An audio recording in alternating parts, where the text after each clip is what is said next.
దేనికైతే బానిస అవ్వకూడదు అని చెప్పాలనుకున్న నేనే దానికే బానిస అయిపోయాను. ఆ మత్తుకి నేను బానిస అయింది నా ఎగ్జామ్స్ వల్ల లేదా మా ఇంట్లో వాళ్ళ వల్ల అని ఆలోచిస్తున్న లోపే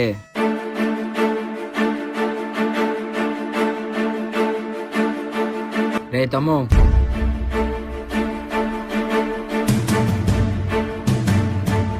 బాగానే డెవలప్ అయ్యావన్నా.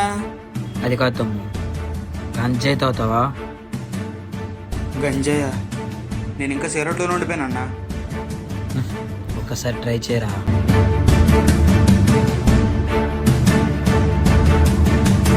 ఇందా.